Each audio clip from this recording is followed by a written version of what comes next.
In the spring of 1830, a 20-year-old hired axeman named Orrin B. Johnson walked off a farm in Vernon, Vermont, and signed his name into a ledger in Shrewsbury, Massachusetts. His employer, Thomas W. Ward II, called the pay monstrous wages. Across 4 New England states, men like Johnson cleared more than 10 million acres of old-growth hardwood forest by hand. 1 iron axe, a yoke of oxen, a pile of fieldstones that grew higher every spring. Nobody wrote a book about them. I have been reading the old farm diaries from Massachusetts, New Hampshire, Vermont, and Connecticut, and I want to tell you what one family's first 10 years on a New England farm actually looked like. Picture a hardwood forest so thick a man on horseback could ride for 2 days without seeing one open field. By 1850, 3/4 of that forest was gone. As little as 25% of New England was still wooded. The conversion did not happen with machines, it happened with axes. 2 men walk with us through this story. The first is Hiram Harwood, born in Bennington, Vermont in 1788, died in 1839. Hiram ran his family's Tanbrook farm, 2 miles south of the village now called Old Bennington. He kept a daily diary for 29 straight years, 14 volumes, 4,000 pages of handwriting, now stored at the Bennington Museum Library. If you care about the men who built this country with their hands, the workers nobody ever wrote a book about, please subscribe to Global Old History right now. Hit the button. Come back. The second man is Orrin B. Johnson of Vernon, Vermont. 20 years old in 1830, he signed on with the Ward family in Shrewsbury for what the old man called monstrous wages. By early June, he had taken an unauthorized 5-day jaunt to Worcester. The Ward Farm Diary sits today in the Massachusetts Historical Society. Orrin is in there. So is his fellow hire William Gould. Here is what I have run the numbers on 3 different ways. To clear 1 single acre of old-growth New England hardwood took a single man about 6 full days of swinging an axe. And that was just the felling. The stumps stayed in the ground for another 8 to 10 years. So when you hear that a family cleared 40 acres, that was 40 acres of chopping, 40 acres of dragging, 40 acres of burning, and 40 acres of stumps still in the field every spring when the plow had to go around them. Let me walk you through year 1 on a typical New Hampshire or Vermont upland farm in the 1820s. A family arrives in late autumn. They have a deed, a yoke of oxen, an axe head and helve, a crosscut saw, a barrel of pork, a sack of seed corn, and maybe $100 in coin. The land is 100 acres of unbroken hardwood. The first job is shelter. Not the house yet. A lean-to of bark slabs and brush, propped against the lee side of the largest fallen log they can find. The wife and children sleep under wool blankets. The man sleeps with the axe within reach. The axe is the single most important object on that land. A good American felling axe in the 1820s was hand-forged in a small shop in Connecticut or western Massachusetts. The head weighed about 3.5 pounds.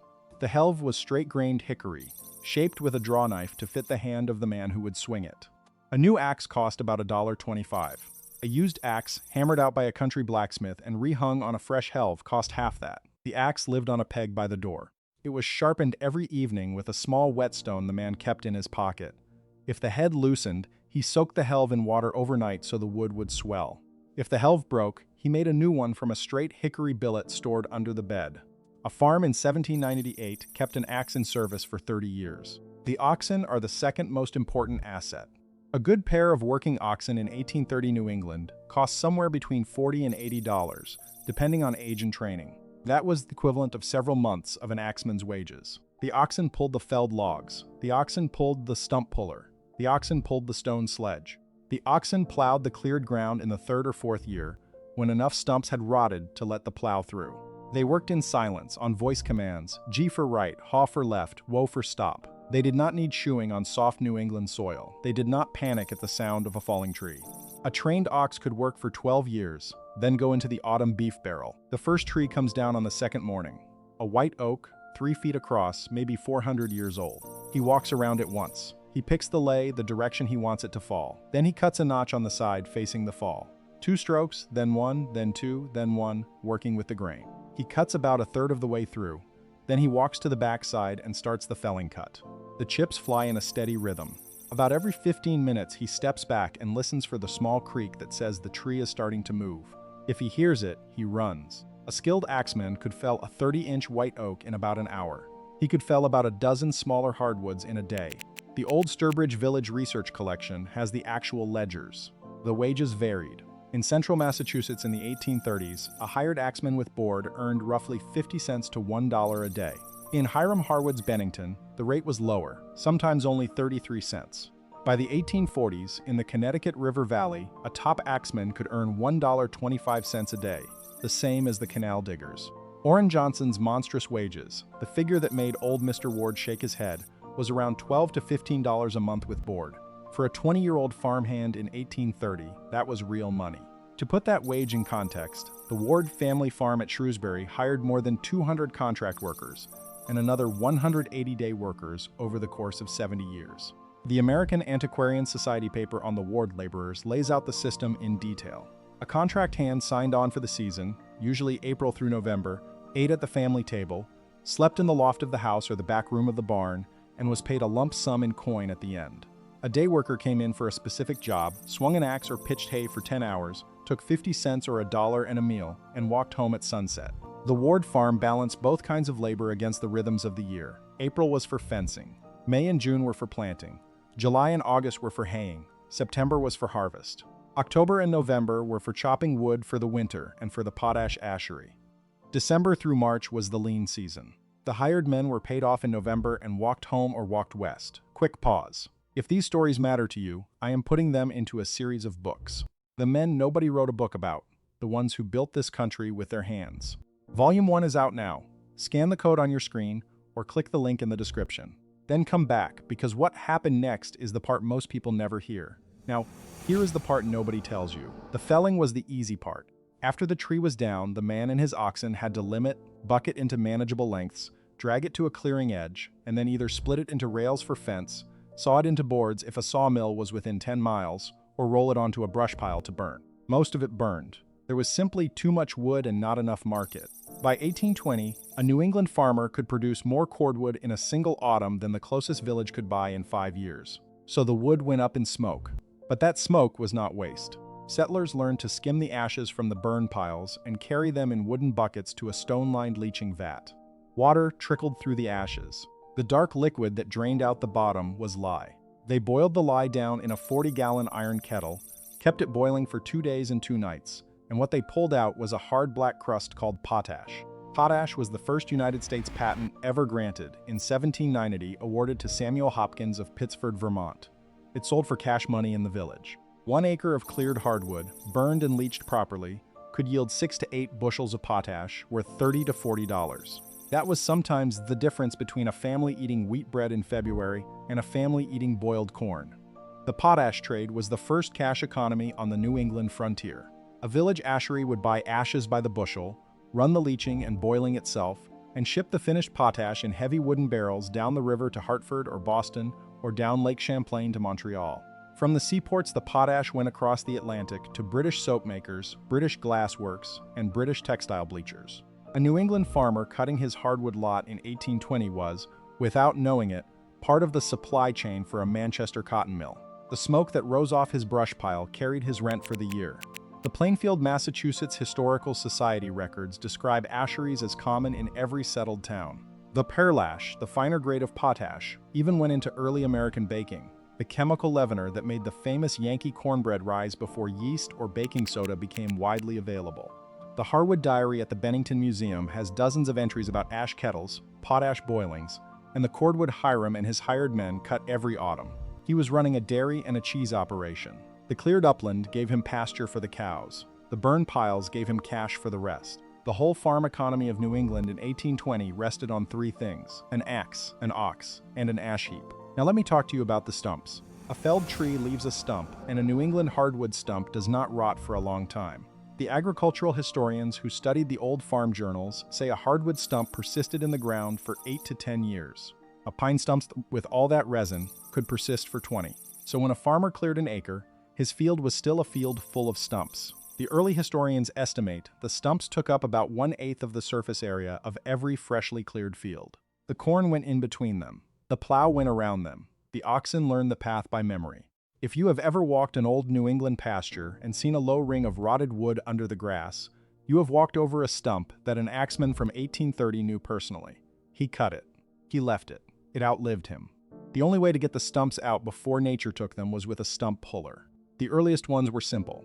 A pyramid of logs lashed at the top, a vertical iron screw threaded through the apex, a chain on the bottom of the screw fastened to the stump. The farmer hitched 2 oxen to a long sweep arm. The oxen walked in a circle, the screw turned, and the stump was lifted, slowly, out of the soil like a rotten tooth. A good team could pull about 10 stumps a day. By the 1850s, the patented machines, the portable Goliath, the Little Giant, and Rogers' patent extractor, could pull 20 to 50 in the same day. But those were expensive, and most New England farmers stayed with the simple screw and the simple ox. A pulled stump did not disappear. It sat at the edge of the field, roots up, a tangled mass of wood and dirt taller than a man. Many New England farmers solved that problem by lining the stumps up along the property boundary, roots out, and packing the gaps with brush. The result was a stump fence, a wall of upturned root systems sometimes 6 feet high and 20 feet thick. Stump fences were ugly. They were also nearly indestructible. A well-built stump fence could keep cattle in and deer out for 40 years without any maintenance. There are still surviving fragments of stump fence in northern Vermont and rural Maine today, 200 years after they were set. The roots have petrified into the soil. The wood has weathered to the color of old iron. Nothing can move them. Now I want to walk you through what happened to the stones.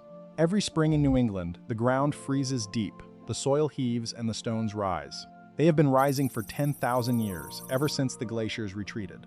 As long as the forest stood, the stones stayed under the leaf litter and nobody noticed. The moment the trees came down and the plow went in, the stones came up. Every single spring, after the snow melted, the farmer and his sons walked the field with a wooden sledge and a pair of oxen. They picked up every stone that the frost had pushed to the surface. Light stones, heavy stones, fist-sized stones, two-handers. They piled them on the sledge. They dragged the sledge to the edge of the field, and they dropped the stones along the fence line. That was the wall. Most of the stone walls of New England were not built. They were dumped. They were linear landfills along property lines, growing one cartload at a time, every spring, for 100 years. A few of the walls were laid up properly. A skilled wall builder, sometimes a hired specialist, sometimes a farmer with patience and a good eye, could stack a true double wall, 2 rows of fitted stones bonded across the middle with through stones, faced on the outside with the best flat blocks. A double wall stood 5 feet high, 3 feet thick at the base, 2 feet thick at the top. It cost about $1 a rod to build, which in 1830 money meant a serious investment of cash or trade. Most farmers could not afford it. Most farmers made do with a single tossed wall, also called a thrown wall, where the stones were simply piled in a rough line and left to find their own equilibrium under gravity and frost. The thrown walls collapsed and were rebuilt every 20 years. The double walls, when they were built, still stand today. Robert Thorson at the University of Connecticut has classified more than a dozen distinct New England wall types. There are pasture walls, narrow and low, just enough to turn a cow. There are estate walls, wide and tall, marking the property of a wealthy landowner. There are foundation walls of long-vanished farmhouses, still squared up in the woods. There are mill walls along old water races. There are even walls built by indigenous craftsmen working on contract for white farmers in central Massachusetts and Connecticut in the 1820s and 1830s. Every wall tells a story about who owned the land, who cleared it, and who lifted the stones. The University of Connecticut geologist Robert Thorson has spent 40 years measuring those walls. His best estimate, the number he stands behind, is 240,000 miles of stone walls across New England at the peak in the mid-1800s. 240,000 miles. That is enough wall to circle the Earth at the equator almost 10 times. Thorson estimates the total weight of all that stone at 400 million tons. Most of it was hauled out of the fields by farmers and their sons, one ox sledge at a time, working spring after spring after spring. Now think about what that means in human terms. If a family cleared 40 acres in their first 10 years, and if every one of those acres produced a wall along its border, that family lifted by hand somewhere between 1,000 and 3,000 tons of stone. Not in a year, in a lifetime. The walls are the gravestones of the men who cleared the fields. Quick pause. If these stories matter to you, join the Boss tier for $4.99 a month. Loyalty badge, custom emoji, early access 24 hours before public, and members-only polls. Link in the description. Now back to it. Let me sit with the Harwood Diary for a few more minutes, because Hiram Harwood is one of the most fully documented working farmers in New England history, and his daily entries from Tanbrook Farm tell us more about what clearing and farming actually felt like than almost any other source. Hiram's father Benjamin started the diary in 1798. In 1810, Benjamin turned the pen over to 22-year-old Hiram. From that day until 1837, Hiram wrote something every single day for 27 years. The volcanic ash from Mount Tambora in the summer of 1816, the year without a summer, is in there. Hiram watched his crops fail under a gray sky in late June. He watched a snowstorm bury the corn in early July. He watched the family slaughter half their breeding sheep because there would be no hay to carry them through the winter. He kept writing. The Harwood farm was primarily a dairy and cheese operation. The cleared upland gave Hiram pasture for the milking cows. The cheese went to market in Bennington and over the New York border to Troy. Cordwood came off the lower woodlot every autumn. Potash came out of the ash kettle. The farm survived the year without a summer. It survived the Panic of 1837. It survived the agricultural depression that ruined dozens of his neighbors' farms in the 1820s. What it did not survive was Hiram's own death in 1839. Hiram stopped writing the diary 2 years before he died. His brother and his nephews kept the farm going for a while, but by the 1860s, Tanbrook Farm was no longer in family hands. Today the farm is marked only by a plaque on a piece of dolomite by the side of the road, 2 miles south of the village now called Old Bennington. Now think about what one daily diary like that represents in archival terms. 14 volumes, more than 4,000 handwritten pages, about 1.5 million words. All of it filed away at the Bennington Museum Library. And it is one diary from one farmer in one Vermont town out of probably 10,000 New England farmers who could read and write and chose to keep a daily record. Most of those diaries are gone, burned in house fires, thrown out by grandchildren who could not read the handwriting, lost in attic floods, donated to a town library that closed in 1938 and dispersed the collection without a finding aid. The historians who study this period know that the few diaries we still have are a fraction of 1% of what was once written down. The voice of the New England axemen survives mostly as a silence. Let me bring us back to Orrin Johnson and the Ward farm in Shrewsbury. By the summer of 1830, Orrin had been with the Wards for about 3 months. The diary entries from Thomas W. Ward II, the ones now in the Massachusetts Historical Society Ward family papers, are detailed. They show Orrin chopping, Orrin splitting rails, Orrin walking off the job, Orrin coming back, Orrin being paid. By the end of the year, Orrin had earned roughly $150 in coin and board. That was enough in 1830 money to buy about 7 acres of cleared central Massachusetts farmland, which was selling for around $20 an acre according to the 1850 census of agriculture baselines. Or it was enough to buy roughly 120 acres of uncleared federal land out in the Illinois prairie at the government rate of $1.25 an acre. Most of the young men who hired out on New England farms in those years did exactly what David Nelson did. Nelson was another Ward farmhand, an enterprising young Shrewsbury man who had run the Henshaw place for 2 years. In 1830, having saved enough out of his years of labor and tenancy, he left Shrewsbury to farm the Illinois prairie. The clearing was done in New England. The future was somewhere else. That migration is the second hidden story of the New England woods. The farmers who cleared the land mostly did not stay. By 1860, the rocky hill farms of Vermont and New Hampshire were already being abandoned. The sons walked west to Ohio, then Indiana, then Illinois, then Iowa. They walked toward soil that did not need to be cleared and did not throw up a fresh crop of stones every spring. They left the walls behind them. They left the stumps behind them.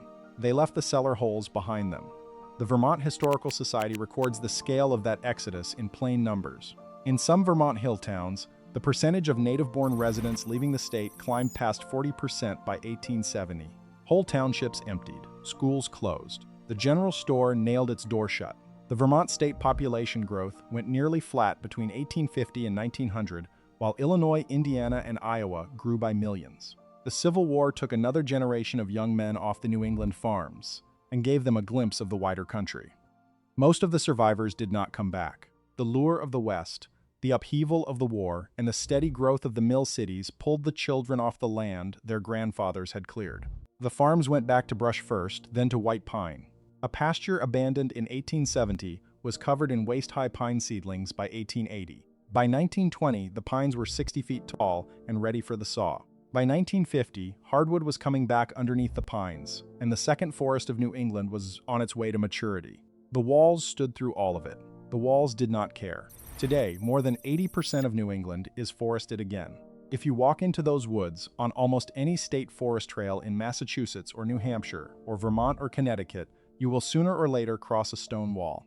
The wall runs straight through what looks like virgin forest. It does not belong there. It is the boundary of a field that nobody has plowed in 100 years.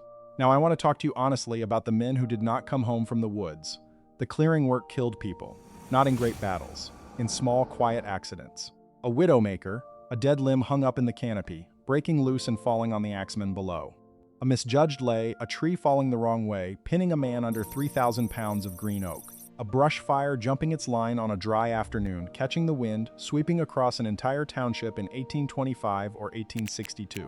The Ward family papers and the Harwood diary both record neighbor deaths from falling timber. The ledger gives no name, only a number, for many of the men crushed by trees on land they did not own and could not buy. Winter killed people too. A New England winter on a half-cleared hill farm in 1820 was a serious matter. The temperatures dropped to 20 below in January and February. The woodpile had to be 6 cords deep by the 1st of November, or the family would freeze before March. Splitting wood for fuel was a daily chore even on Sundays in some Calvinist households, because the fire could not be allowed to go out. Children went to the woodpile barefoot in October to save shoe leather for school. Old men who had spent a lifetime swinging an axe died of pneumonia in the first week of a January cold snap and were buried in coffins of pine boards their sons had whips on the previous summer. The Vermont and New Hampshire town histories from the 1880s record the names. Most of them are men who never owned a published book in their lives but who appear briefly in a town vital record, age 68, occupation farmer, cause of death lung fever, leaving widow and 7 children. The fires were the third ambient villain. Most spring burns went off as planned. The farmer set the brush pile in the morning, watched it burn down to a manageable ring of coals by sundown, and went to bed. But every few years, in a dry April or a hot September, a burn jumped its line. The Connecticut River Valley Fire of 1825 took out something like 10,000 acres of partly cleared land in a single afternoon. The Maine fires of 1825, in the same season, killed an unknown number of settlers. New Hampshire and Vermont had similar episodes. The fires consumed barns, killed livestock, burned out the season's potash ashes, and erased the labor of years. The families who lost everything either rebuilt with the help of neighbors or walked away and started over somewhere else. Hiram Harwood himself stopped writing the diary 2 years before he died. He was 51 years old when his pen went down for the last time, in 1837. He did not live to see the fields he had cleared return to forest. He did not live to see his neighbors abandon their farms for Illinois and Ohio. He is buried near the Dolomite plaque that today marks the spot where Tanbrook Farm once stood, 2 miles south of Old Bennington. Orrin Johnson and William Gould drop out of the historical record after the 1832 Ward Farm diary entries. I have run their names through 3 different Vermont and Massachusetts genealogical archives. The trail goes cold. They were young, they were unmarried, they hired out for 1 season, and then they vanished, either west to the prairie or into one of the other 100 ledgers I have not yet read. Here is what I want you to understand. When you stand today on a hilltop in central Vermont or western Massachusetts, and you look out at what appears to be unbroken green forest, you are looking at a graveyard of human labor. 10 million acres of old-growth hardwood gone, 10 million acres of stumps, mostly rotted away by now, 240,000 miles of stone walls, still standing in the woods, holding their lines, marking the corners of farms that no longer exist. The men who did the work used 3 tools: an axe, an ox, an ash kettle. They did not work in great companies, they did not have foremen, they did not punch a clock. They worked on their own land or on a neighbor's land for 50 cents a day and a place at the supper table. They cut, they burned, they leached, they pulled stumps, they hauled stones, and they died, mostly anonymously, mostly without ceremony, mostly without anybody writing it down. The few who did get written down, men like Hiram Harwood of Bennington and Orrin Johnson of Vernon, are the lucky ones. We know their names because someone in the family kept a diary. The other 10,000, the other 100,000, the other 500,000 hired hands and rail splitters and stump pullers and stone haulers, we know them only by what they left behind. The walls, the cellar holes, the boundary stones, the wells. I want you to think about that 4th thing, the wells. Walk into any old New England forest and you will eventually find one. A circular ring of laid-up stones, about 3 feet across, dropping down into the earth 20 or 30 feet. Sometimes the stones are still dry laid in perfect courses. Sometimes the ring has collapsed, and only the upper rim shows above the leaf litter. Every one of those wells was dug by hand. A man with a pick and a bucket, lowered down on a rope by his sons, swinging the pick in a space barely wider than his shoulders, sending up bucket after bucket of soil and stone for 20 or 30 days until he hit water. Then he came back up. The family lined the shaft with the same field stones they had been piling along the walls, and the well served the farm for 3 generations. The farm is gone. The well is still there. So is the cellar hole, the rectangular depression in the forest floor where the farmhouse used to sit, granite blocks for the foundation, Hand-cut beams long since rotted into humus. New England state forests are full of these cellar holes. Most of them have no marker, no name, no record. Only the stones remain to say a family once tried to make a life here, and the forest took it back. I think about Orrin Johnson and his 5-day jaunt to Worcester in June of 1830. 20 years old, 3 months into a job his employer thought was overpaid, and he just took off. Walked away from the axe for 5 days. I do not know why he went. The diary does not say. But I like to think he wanted, for just 5 days, to be a young man instead of a tool. I hope he made it to Illinois. I hope he saw a horizon without trees on it. I hope he died old. I have walked across enough old New England stone walls in my life to know what they feel like under boots. Cold, even in July. Lichen on top. A little moss where the shade hits. Always running straight, never curving, never giving way for the path. They were not built for beauty. They were built because there was nowhere else to put the stones.